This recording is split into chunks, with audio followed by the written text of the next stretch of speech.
বাবা, আমি একটু তোর মামার বাড়ি যাচ্ছি কিছুদিনের জন্য। তুই ঠিক মতো খাওয়া দাওয়া করিস আর নিজের যত্ন নিস। ঠিক আছে মা, তুমি কোনো চিন্তা করো না, আমি নিজের খেয়াল রাখবো।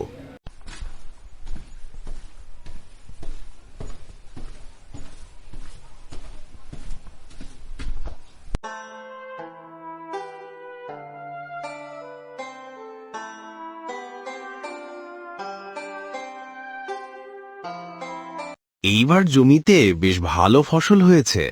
যাই, তাড়াতাড়ি ফসলগুলো কেটে নিয়ে মহাজনের কাছে বিক্রি করে আসি।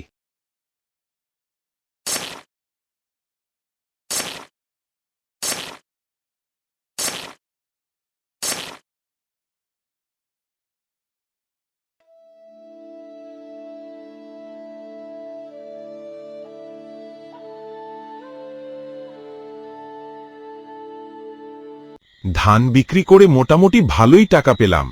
যাই, টাকাগুলো বালিশের নিচে রেখে ঘুমোতে যাই। যাই, টাকাগুলো নিয়ে বাজার থেকে কিছু জিনিস কিনে নিয়ে আসি।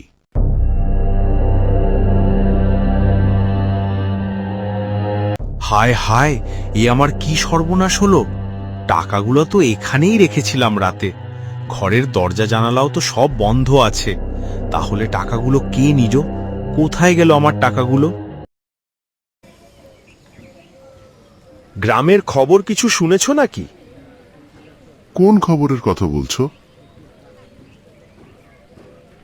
আরে, বিমলের বাড়িতে তো চুরি হয়েছে। টাকা পয়সা যা ছিল সব নিয়ে চোর পালিয়েছে। সেই খবর তো আজকে সকালেই মাত্র। কি যে এক অবস্থা! দরজা জানালা নাকি কিছুই ভাঙা যায়নি। হ্যাঁ, ব্যাপারটা খুবই রহস্যজনক। দরজা জানালা কিছুই ভাঙেনি, তো চোর ঘরে ঢুকলো কিভাবে? কি জানি, তা তো বলতে পারবো না। আমার তো মনে হয় এখানে অন্য কোনো রহস্য আছে। ভূত বা জিন নয় তো? কি জানি, তা তো বলতে পারছি না। গ্রামে সবার মুখে মুখে এখন এই একই কথা। ভূত জিন ছাড়া এইভাবে টাকা আর কে নিবে? আমাদেরকে এখন থেকে বেশি করে সতর্ক থাকতে হবে।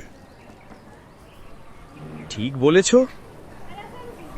এবার টাকাগুলো বালিশের নিচে না রেখে আলমারিতে রাখব।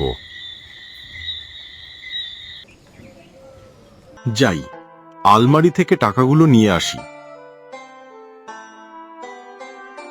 এ কি, টাকাগুলো কোথায় গেল? টাকাগুলো তো আলমারিতে ছিল। গতবারের মতো এবারও তো দরজা জানালা সব বন্ধ। তাহলে টাকাগুলো নিল কে? কিছুই তো বুঝতে পারছি না।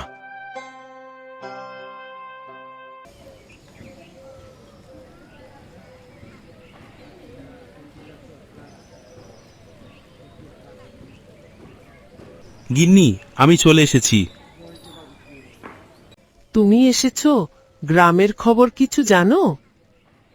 গ্রামে কি হয়েছে আবার? আরে, বিমলদার বাড়িতে নাকি গত রাতে আবার চুরি হয়েছে। কি বলছো? কই, আমি তো এই ব্যাপারে কিচ্ছু জানি না। আরে, কিছুক্ষণ আগে মিতা ভাবি এসে বলে গেল বিমলদা নাকি গ্রামের মোড়লের কাছে গিয়েছে এ ব্যাপারে কথা বলতে। কই, গ্রামে আর তো কারো বাড়ি থেকে কোনো চুরি হচ্ছে না, শুধু বিমলদার বাড়িতেই কেন?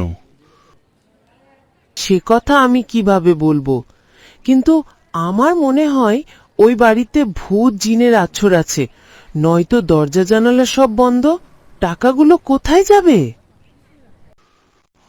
তুমি তাড়াতাড়ি কিছু খেতে দাও আমায়, এরপর গিয়ে একটু শুনে আসি কি হয়েছে। তুমি হাত মুখ ধুয়ে বসো, আমি খেতে দিচ্ছি।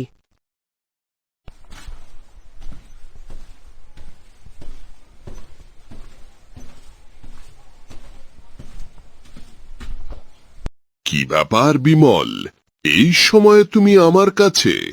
কোনো দরকার আছে নাকি? আসলে মোড়ল মশাই।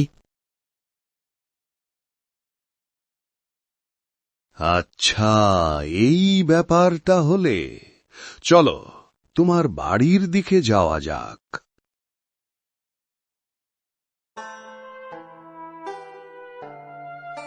আপনারা সবাই তো বিমলের সাথে হয়ে যাওয়া ঘটনা জানেন।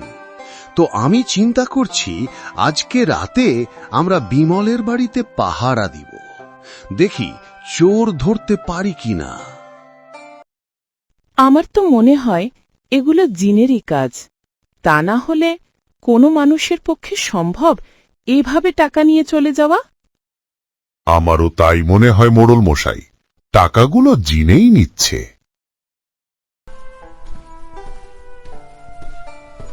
কি ব্যাপার, বাড়ির সামনে এত ভিড় কেন? আবার মোড়ল মশাইও দেখছি আছেন। যাই, তাড়াতাড়ি পা চালিয়ে বাড়ির দিকে যাই। কি বাবা বিমল, এখানে এত ভিড় কেন? সব তো শুনলাম। আপনারা একটু বাহিরে দাঁড়ান, আমি ঘরের ভেতর থেকে আসছি।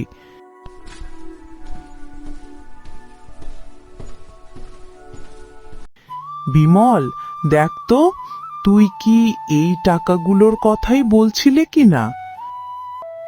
আরে মা, এই টাকা তুমি কোথা থেকে পেলে? আর এগুলো ঘরের ভিতরেই বা কেমনে আসলো? ছোটবেলায় তুই ঘুমের ভিতর হাঁটাচলা করতি আর ঘরের সব জিনিস নিয়ে আলমারির পিছনে ফেলে দিতি।